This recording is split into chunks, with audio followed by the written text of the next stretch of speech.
So on February 16th of 2005, another package would arrive at a different TV station in Wichita. Wait, has the first pack, has the discs? This is the disc. Oh, okay.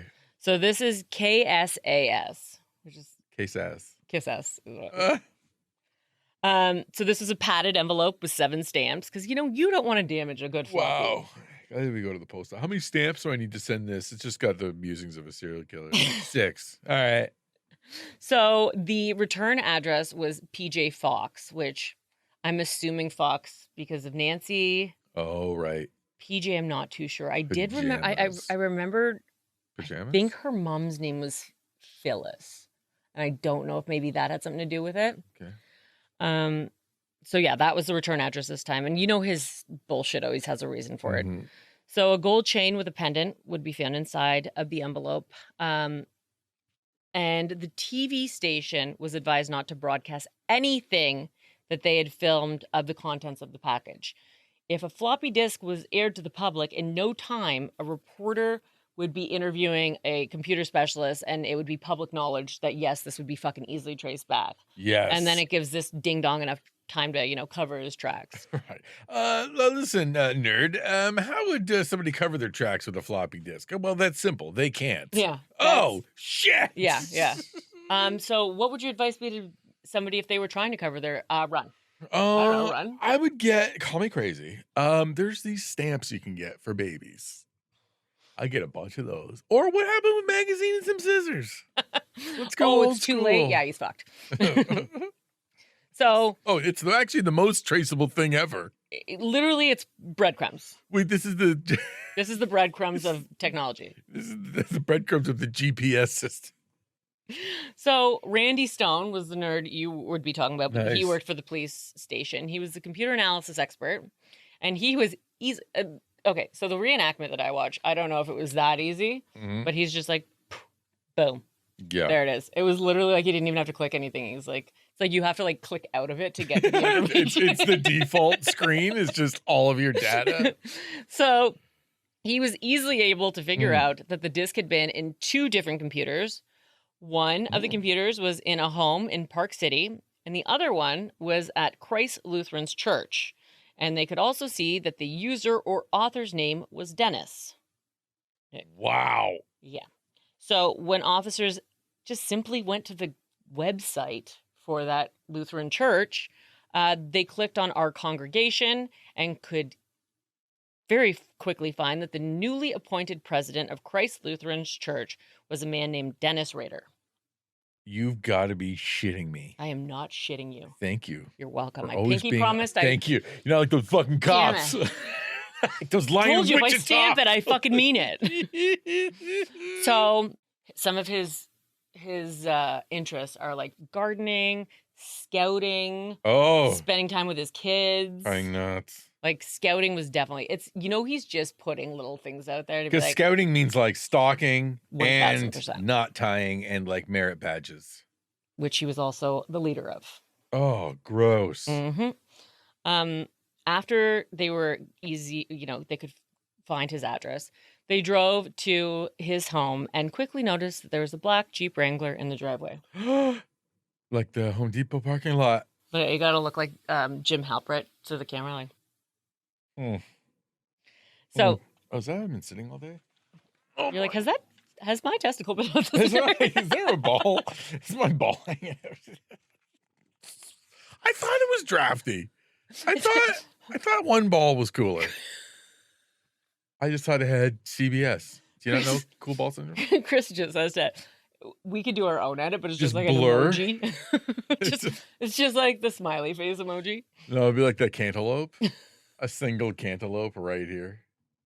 A large cantaloupe. You're actually giving away far too much. Thank you. Your balls. I appreciate that. You're welcome. I say it for Patreon. So, Lieutenant Landwehr, still wanting more though. He's like, because one guy was like, I'll fucking go wrap the doors off the hinges. I gotta go Rick James on that bitch. I'm gonna go fucking wipe my feet on his couch. Yeah, I thought, but he hasn't killed since He hasn't killed since the last time. No, or at least that we know of. I mean, not publicly. He's not taunting them with any other. Well, he's taunting he's sending Barbie dolls that are all bound and all that kind of stuff. Right, But but we no know all new those- ones. yeah. No new ones. So we've got still the 7 that he originally did. But you know what, Matt? I'm going to go on a limb and say we still want to get this guy. I'm not saying let him. Listen, here's a hot take. I think all serial killers should be caught. And listen, smash that subscribe button for more. You know what, Matt? This is a firm stance of mine. Yeah. So don't all try to killers change should me. be caught. I agree. So he didn't want to alert Dennis that they were onto him. Mhm. So they would put him on 24-hour surveillance while looking further into just who Dennis Rader was. They would end up going to Kansas State University. Go Jayhawks. Is that an actual? One of them is. In universities in general? No, or? in Kansas. Oh, okay. Either it's like Kansas City or Kansas Could State. be Wichita, where this fucking ding dong went. You never know. So this would be where the daughter of Dennis Rader had gone to school. Hang on to your butt. It's gonna get A daughter? Yeah. This guy's getting laid? on the reg. No. So they showed up to the school with a warrant and asked for Carrie's medical records. We will get more into Carrie in part 3. But they were able to, like I said, give them a warrant, and the university happened to have slides from a pap smear that Carrie had done through the health department there. Oh my God. That's a lot. Yeah, so with these slides, they were able to sample for DNA, confirming that Carrie's father was the same person who had left DNA at all of those crime scenes all of those years ago. That's why they went after the daughter. Yeah, they didn't just want her pap smear results. No, but I didn't know. You're right. They're like, Yeah. I need a mint. Cystic. Cysts on the ovaries. We need to look into that. This is. I need a mint. It's like, Woof. let's get, You got flustered. The first thing you went with was I need a mint. yes. Gag me. So on February 25th of 2005, just over 31 years after what he had done to the Otero family, ironically, as he drove home for lunch to his house located at, wait, this is the ironic part. Yeah. 6220 Independence Street. He's not going to be independent. Oh, that's cute. I might. So he lived in Park City, Kansas. He was pulled over by uniformed officers, and when detectives arrested him, he would say, Cookies. "Would you tell my wife I'll be late for lunch? I assume you know where I live." Oh, what a dick. And then when he was placed into the back of Lieutenant Landwehr's car, instead of asking a single question, he would say, "Hello, Mr. Landwehr." Oh my God, like a TV guy. Literally a TV guy. He would be interrogated for over 30 hours. But is it an interrogation? My opinion, it's a conversation. Like, he's so open to share his story with these guys. Fair. Like, I mean, probably technically it's an interrogation. Yeah. It happens in an interrogation room and all Like, that. I don't think these guys are like, I had the greatest conversation today. No, but I don't think they're like, who did it? Why did you kill? No, like, no, I think no. it's like, why'd you do it? Here's your coffee that you earned. And he's like, well, listen, I was there and I figured, or whatever. Yeah, and you're exactly right, because we will find out that he was getting an erection as he was telling these stories. Oh my God. Don't say I'm exactly right and then say he was getting a boner when he was like, I didn't say that. Don't attribute me that. By any chance, did they check for an erection when he was telling you? You are exactly right. Thank you. Yes. Can I just confirm all the things that you wanted to think about Dennis Rader's dick? Real quick. Nailed it. You're exactly right. He was hard. Any more theories? You nailed Dennis's dick. I'll tell you, penis theories, McLean, you are phenomenal. Second to none, some would say. Oh. So when Lieutenant Landwehr explained to him that computer experts were easily able to get his information off the floppy disk that he had mailed in, he would interrupt him and was genuinely hurt. I love it. And he asked him, why did you lie to me? Does this mean nothing? Yeah. Does this mean nothing? I love that he was so trusting. And Landwehr was just sitting there like, yeah. Because I was trying to catch you. Of course. Oh my God, that's so funny to me. Now, because, there was a handful of murders, and instead of just having all of these officers, having a broad idea of all of the crimes, he would assign different officers to different murders and so they were experts in those dates and those crimes. I got you. So that's smart. It's super smart. Super smart. I would rather have an expert in one thing than somebody who has a broad knowledge on a bunch. So as, throughout the 30 hours, I would like to imagine that they just made him sit there for 30 hours straight and didn't let him sleep or anything. Go fuck yourself. Yeah, fuck you. How many other people how many women who you didn't actually, have any contact with spent countless hours not sleeping because of you? Yeah. You get to not sleep. And it also makes me sad when you think of people trying to run fast to get help. Yeah. And that triggers him to kill faster. You're trying to give that person a chance to live. Yeah, yeah. Like the little boys with their mom. Mm-hmm. Which is the sickest of it all. But the leaving, not leaving witnesses, but creating witnesses. Creating witnesses, yes, that's exactly right. God, you're on between the boner information that you come with and everything else, you're killing it. You got your full 8 hours last night. Yeah, I did pretty good last night. You know what? I did all right. So he had all these different guys. So they were coming in shifts essentially and talking to him. And like I just said, multiple officers noted that this vile excuse for a human being, as he was telling his versions of the crime, he was getting excited.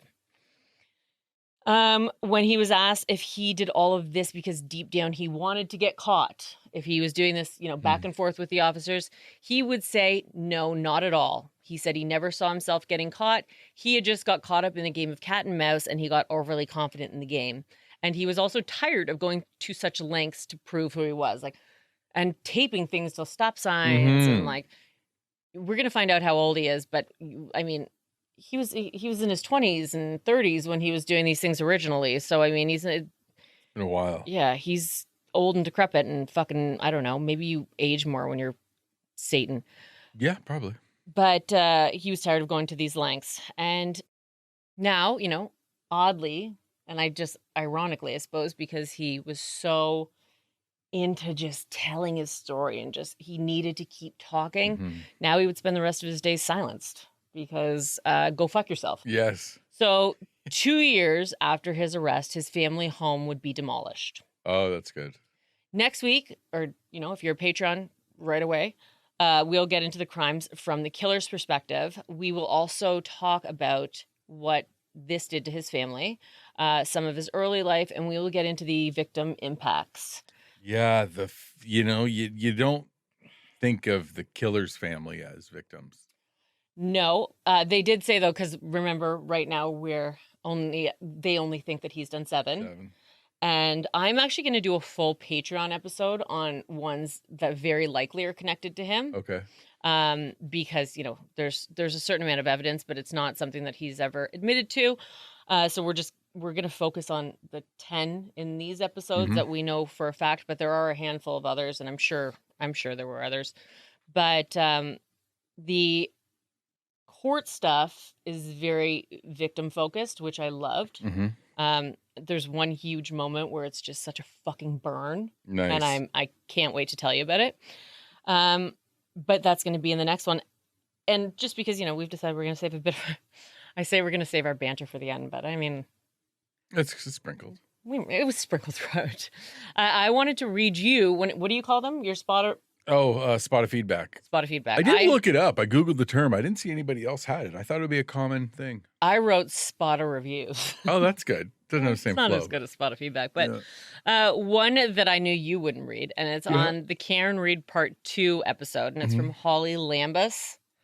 She writes, Matt cracked me up so much during both Karen Read episodes. People probably thought I was crazy. I kept laughing out loud while wearing my headphones covered by my hair. He's been on fire lately. Love listening to you two both. I'm like, you know what? If there's anything that gets Matt going. It's a good compliment. Or it's the death of a police officer, apparently. That's really where you shine in your Karen Read's cases. That was wild. But yes, like you said, if you are on Patreon, you're going to get this right away. All three. Canadian Angel, Christine Briggs and Seymour Butts. Oh, you're thanking our Patreon. Yes. Well, they are our Patreon. So it's just 3 examples of people who are going to get it early. Yep. And if you signed up, you won't have to wait when we do our 2-parters, or in this case, a 3-parter. Trice. And do we want to go through some of the benefits of Patreon? Absolutely, we do. So tonight we're doing a live. This is going to be our second live. The last one that we did was Poop Cruise on Netflix. It was so much fun. Tonight we're going to do Balloon Boy. Yes. I think it comes out today, right? Like today is the first day it's released. Yes, I believe so. I did download it, so I'm very excited for that. Also, sure. Matt sends out little thank you videos. Thank you videos, where he really gets. If you want to send in some personal information about yourself, he will.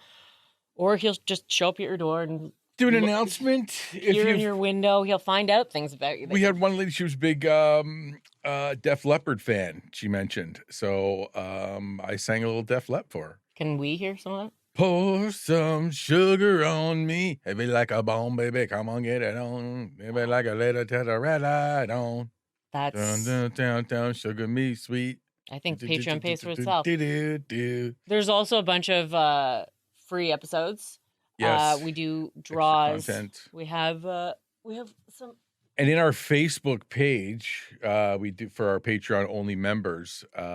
When we do a live like that, you'll see if you're not on our Patreon page, we'll be interacting with like, oh my God, Julie just said, hey guys, I have a question about this. That's because they get kind of first crack at interacting with us because they are in that exclusive page. And we often do draws for our fun merch. Mm-hmm. We did just do one not too long ago, and then you get bonus episodes and stuff like that. So like if you haven't joined and you feel so inclined, please do. We have a whole whack of extra episodes on there right now, and you get discounts. Once we open our online store, there will be a special discount code. And Matt's been working tirelessly at that. So anything else that you wanted to add before we move on to part 3? No. Nothing about Dennis Rader's dick that you wanted to. Any is there a movie about this guy? Like, have they made probably 1,000? Yeah, but like the one that I watched. I mean, there wasn't a lot of it. It was very vague in the facts, but it was kind of like a. I can't think of the. It's one of those shows that it might be Cold Case or something like that, where it's like the narrator and like you see the reenactment ones. But there is a bunch. If you want to watch them, I mean, he's a fucking nightmare. Oh, did I tell you? Did I tell you I applied for a job? Did I tell you? Like at another podcast, and it's gonna be so good. So it's been a while since I've needed to compose a professional sort of email, right? Because I've got an email signature that now I thought was funny when you're in kind of the corporate world. However, if you read so you'll see it says thank you, Matt McLean. It's just dick pics. And there's my resume and then my email signature that I have now changed. But I applied for this job with this as my email signature, and feel free to read it. So it is the standard one that says sent from my iPhone, which every iPhone user has. But then it says, but don't get it twisted. I rarely check my email on my phone. Which is funny for work-life balance. But if you think of somebody like stoically saying that to you, you're like, Jesus. Yeah. Like knowing you, I would have read that and been like, why not? It's like when I message you and you're driving, and it's like, I don't check my phone when I'm driving. And I was like, that's okay, fucking chill out. You could just not respond. I'm like, oh, Matt. Oh, fuck. Oh, I don't do that. So when my phone, you have to set it up like that. Yeah. So when you set it up, when your phone is in driving mode, so when you're moving more than 20 kilometers an hour, and I get a text, that automatically gets sent, whether I'm on the train, in a kayak, I've sent it, on a bus. Plane, trains, automobiles. All of them. Bicycle. Yeah. You're going more than 20 kilometers on a bicycle? Hell yeah, girl. 32. Down my hill. I won't do it again, but. I lost a lot of skin that day. All right, guys. So we're going to move on to episode 3. Tres. Tres mecos. 3. Okay. See. Bye.